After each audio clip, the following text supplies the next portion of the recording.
का मंदिर, शिव जी का मंदिर बंद करके रखा गया था। एक भय का माहौल पैदा करके वहाँ से हिंदुओं को पलायन करने के लिए मजबूर किया गया था। अब भय के बल पर, धमकी के बल पर डरा करके जो कब्जे किए गए थे या जो वहाँ से रहने वाले हिंदुओं को या धर्मावलंबियों को पलायन करने के लिए मजबूर किया गया था, अब वो समय समाप्त हो। संभल में सनातन के मिले सबूत इस बात की गवाही दे रहे हैं कि सनातन को खत्म करना, हिंदुओं के इतिहास को मिटाना इतना आसान नहीं है। कट्टरपंथियों की पुश्तें खत्म हो जाएंगी, लेकिन सनातन कल था, आज है और आगे भी रहेगा। फिलहाल मंदिर की सुरक्षा बढ़ा दी गई है। मंदिर में सीसीटीवी कैमरे लगाए गए हैं।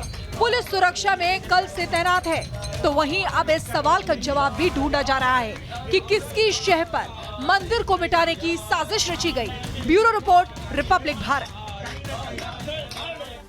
तो देखिए, ये भी एक बड़ा सवाल है कि आखिर संभल में ये मंदिर कैसे मिला। तो आपको बता दें, डीएम और एसपी जो है बिजली चोरी पकड़ने के लिए गए हुए थे। लगातार छापेमार कार्रवाई हो रही थी। बिजली चेकिंग सपा सांसद के घर के पास ही चल रही थी, यानी कि जियाउर रहमान बर्क के घर से 200 मीटर की दूरी पर ही पूरी चेकिंग हो रही थी। अधिकारियों को चेकिंग के दौरान एक बंद घर मिलता है जिस पर ताला जड़ा हुआ दिखाई देता है। बंद घर पर जियाउर रहमान बर्क के घर से 200 मीटर की दूरी पर मिला है ये जो बंद घर है। आपको बता दें, यहीं पर आगे टीम पहुंचती है और उसके बाद कार्रवाई यहां पर शुरू होती है। इस बंद घर पर अतिक्रमण किया गया था, यानी कि अवैध तरीके से कब्जा किया गया था।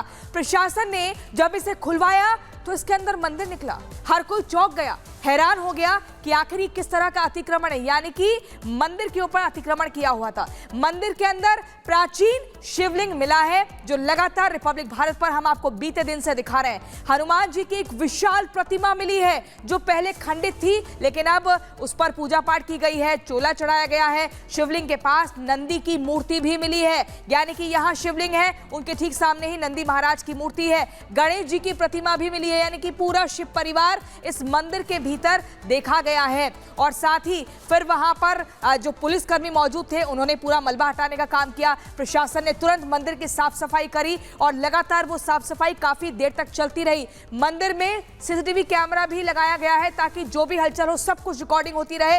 संभल एसपी ने जवानों को जगह जगह तैनात कर दिया है ताकि किसी भी तरीके से कोई माहौल ना बिगाड़े। ये मंदिर 400 साल पुराना बताया जा रहा है। ये मंदिर आज का नहीं, 400 साल पुराना है। साल 1978 में मंदिर बंद करने का दावा भी किया जाता है, जिसको लेकर खुद जिलाधिकारी ने पुष्टि की है। 46 साल बाद मंदिर के भीतर जो है वो पूजा अर्चना की जाती है। 46 साल बाद ये पूजा अर्चना की तस्वीरें आप देख रहे हैं।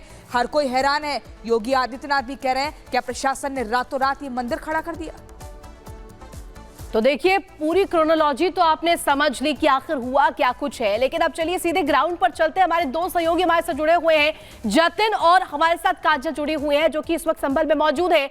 सबसे पहले जतिन का रुख कर लेते हैं। जतिन, देखिए, ये कहा गया कि विशेष वर्ग को, विशेष समुदाय को टारगेट किया जा रहा है और मस्जिदों को ढूंढ ढूंढ कर उनमें मंदिर खोजा जा रहा है, लेकिन सवाल तो यह भी बनता है कि क्या उस दौरान मंदिरों को ढूंढ ढूंढ कर उसे मस्जिद में तब्दील किया गया था। और ये सवाल इसके साथ इसलिए भी उठता है क्योंकि 46 साल बाद जो मंदिर मिला है, अब कहां छुप गए हैं वो सभी दावा करता।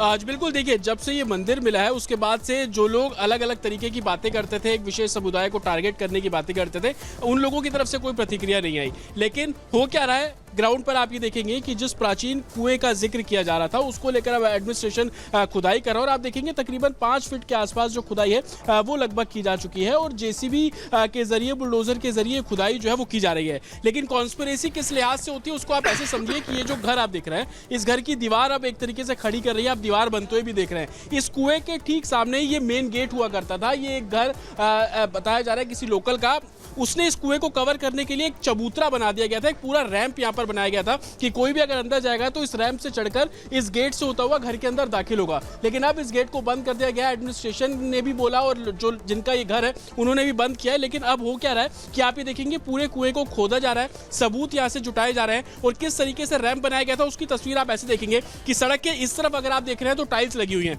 लेकिन यहाँ पर आपको पूरा खुदा हुआ नजर आ रहा है क्योंकि यहाँ पर एक तरीके का चबूतरा और रैंप बनाया गया। जेसीबी अंदर पहुंची, तकरीबन 1.25 घंटा लग गया। इंक्रोचमेंट इस इलाके में इस कदर है, लोगों के घर इस कदर आगे बढ़े हुए हैं कि जेसीबी को अंदर पहुंचने में सवा घंटे से ज्यादा का समय लगा।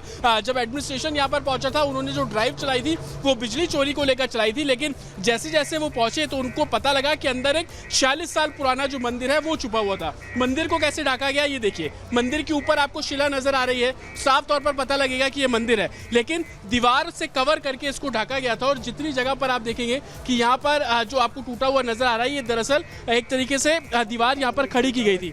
मेरे विजय अगर आपको तस्वीर दिखाएंगे तो आप ये देखिए, ये जो पूरा रोड था इसको ईंट बनाकर यानी कि दीवार बनाकर कवर कर दिया गया था। और आप इसी तरीके से आगे भी देखेंगे तो आगे जो घर बन रहा है उसका लेंटर आपको मंदिर से ठीक सटा हुआ नजर आ जाएगा।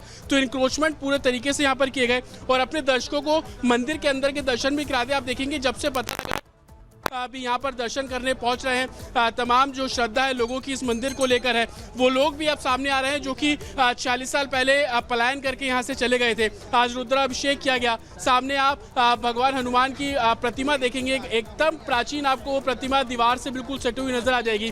तो कहीं ना कहीं लोगों की आस्था इससे बिल्कुल जुड़ी हुई थी, लेकिन कॉन्स्पिरेसी जिस तरीके से जिक्र कर रहे हैं वो इसी तरीके से कि रास्ता जाने के लिए छोड़ दिया गया, लेकिन किसी को इस बात की भनक न लगे कि मंदिर यहाँ पर है, उसको दीवार से पूरे तरीके से कवर कर दिया गया और जो शिला ऊपर थी उसको बोरियों से ढक दिया गया। आप जब यहाँ से गुजरते थे कभी अनुमान लगाया था कि यहाँ पर मंदिर भी होगा? जतिन, आप लगातार ग्राउंड जीरो से एक तस्वीर दिखा रहे हैं। हमारी संवाददाता अनुभव बहुत बढ़िया लग रहा है, बहुत बढ़िया, बहुत बढ़िया लग रहा है। ठीक है जतिन, बात करिए, क्या कुछ कहना चाह रहे हैं स्थानीय लोग? आज बिल्कुल लोगों से हम बात करते हैं। मैं आपसे आना चाहूंगा, आप आए, दर्शन किए, कैसा अनुभव रहा? बहुत बढ़िया अनुभव रहा, बहुत बढ़िया लग रहा है। कभी पता था कि यहाँ पर मंदिर ना कभी हमें ना पता, कभी हमने ना सुना ना कभी देखा, आज पहली बार आए हम तो यादनगर से आए हैं। बहुत कहाँ से आए हैं बाबूजी आप? मोहल्ला ठीक से।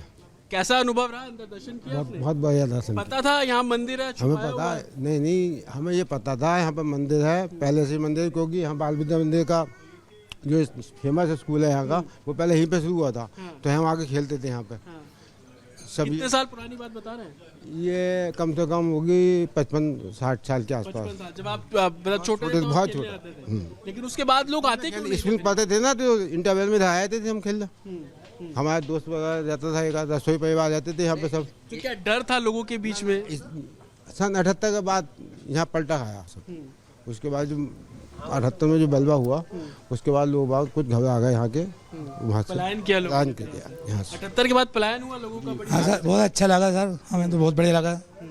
मंदिर ही कराना अच्छी बात। पलायन हुआ 78 के बाद? जी, बहुत अधिक संख्या में पलायन हुआ। ये बहुत अच्छी बस्ती थी, हिंदू बस्ती थी ये।